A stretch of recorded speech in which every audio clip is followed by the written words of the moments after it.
அனைவருக்கும் வணக்கம். தமிழ் கேஎஸ்ஆர் சேனலில் தொடர்ந்து பல பதிவு பார்த்துட்ருக்கோம். இப்பொழுது கவியரசு கண்ணதாசனுடைய அனுபவ மொழிகளில் ஒவ்வொரு தலைப்புகளாக பார்த்துட்ருக்கோம். இப்போது பார்க்கக்கூடிய தலைப்பு அரசியல் என்று சொல்லக்கூடிய தலைப்பில் இருக்கின்ற பகுதி.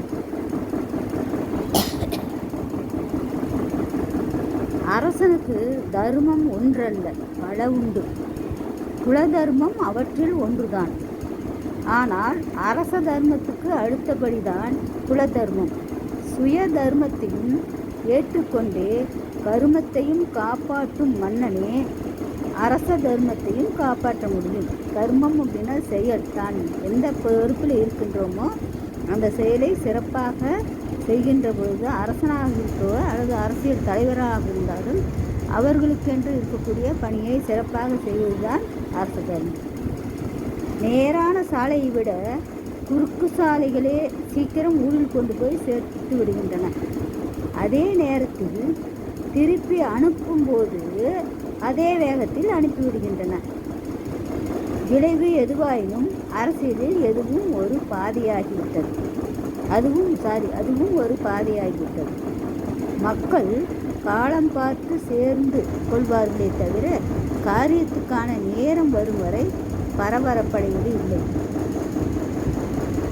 தலைவன் என்பவன் கருத்துக்களை உருவாக்குகிறவனே தவிர பிறரது கருத்துக்களுக்கு தன்னை ஒப்பு கொடுத்து விடுகின்றவன் அல்லன்.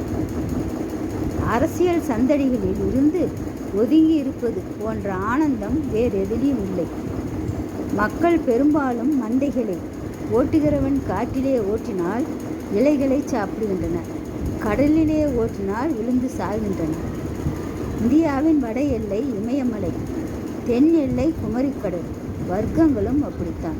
வர்க்கம் அப்படின்னா அந்த சந்ததிகள். ஒவ்வொரு பகுதியிலும் அரசியல் வர்க்கங்கள், அவங்க அந்த பரம்பரையை சேர்ந்தவர்கள் எப்படி இருப்பார்கள், அந்த பொறுப்பில் எப்படி இருப்பார்கள் என்று மக்கள் ஓட்டு மந்தைகளைப் போல, அதாவது எந்த ஆட்சி பொறுப்பில் யார் இருக்கின்றார்களோ அவர்கள் என்ன சொல்கின்றார்களோ அதற்கு தாளம் போடக்கூடியவர்கள் மக்கள் என்று சொல்லக்கூடிய கருத்து இதில் கடலில் அவர்களுக்கு துன்பத்தை தந்தாலும் அழிந்து போவார்கள் என்று சொல்லி உன்னதமான அரசியல் கருத்துக்களை சொல்லியிருக்கின்றார். இதையும் அதற்குரிய படங்களையும் பாருங்கள்.